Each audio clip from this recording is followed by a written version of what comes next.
बहुत समय पहले सुखपुर नाम का एक सुंदर गांव था। सुबह होते ही वहां अलग अलग खाने की खुशबू पूरे गांव में फैल जाती थी। कहीं चाय बन रही होती, कहीं मटन, तो कहीं ढाबों पर तड़का लग रहा होता। इसी गांव में एक गली का राजा था, राकेश, जो छोले भटूरे का ठेला चलाता था। उसकी दुकान करीब 10 साल पुरानी थी और उसके स्वाद में एक अलग ही जादू था।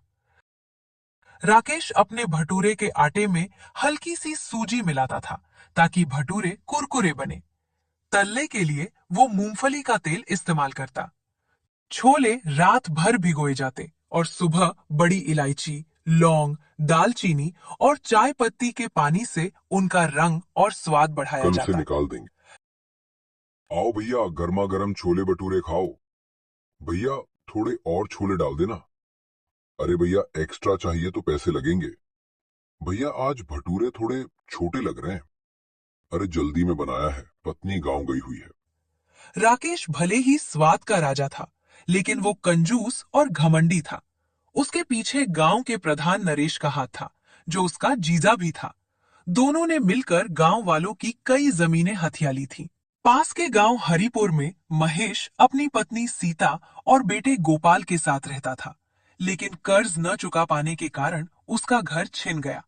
भारी मन से महेश और उसका परिवार घर छोड़ देते हैं। रास्ता लंबा और मुश्किल था।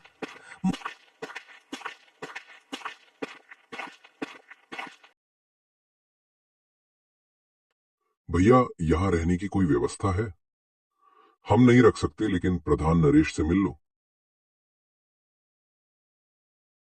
तुम्हें यहाँ रहना है?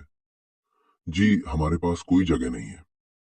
मेरे पास नहीं, लेकिन सरकारी जमीन पर रह सकते हो। धन्यवाद प्रधान जी। महेश और सीता उस जमीन पर एक छोटी सी झोपड़ी बना लेते हैं। अब आगे क्या करेंगे? हम भी छोले भटूरे का काम शुरू करें? ठीक है, कोशिश करते हैं। महेश ने अपना ठेला शुरू किया। उसका व्यवहार बहुत अच्छा था।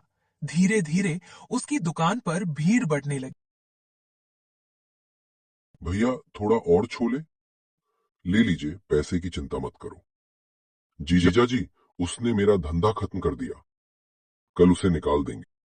मेरी ही गलती है। मुझे उसे रहने के लिए जगह नहीं देनी चाहिए थी।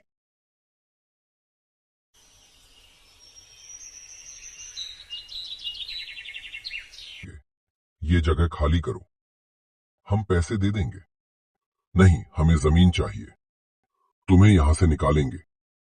प्रधान और राकेश हमें यहाँ से निकालना चाहते हैं। अब क्या होगा?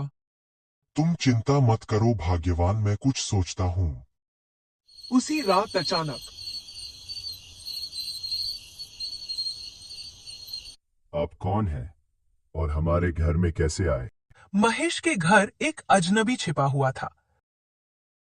मैं डाकू हूं, लेकिन गरीबों की मदद करता हूं। हमें आपकी मदद चाहिए। मैं सब ठीक कर दूंगा।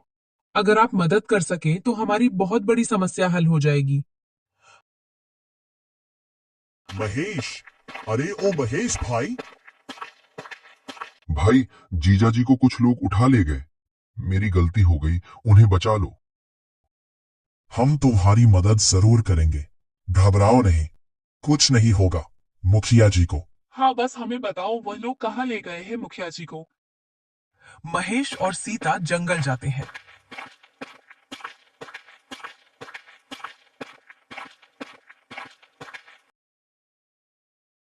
तुम यहाँ क्यों आए? हम प्रधान को छुड़ाने आए हैं। देखो, जिनको तुमने सताया वही तुम्हें बचाने आए हैं। मुझे माफ कर दो, मैं गलत था। अब हम सब मिलकर रहेंगे। अगले दिन से महेश और राकेश मिलकर अपना अपना ठेला चलाने लगे। अब उन दोनों में अच्छी दोस्ती हो गई थी।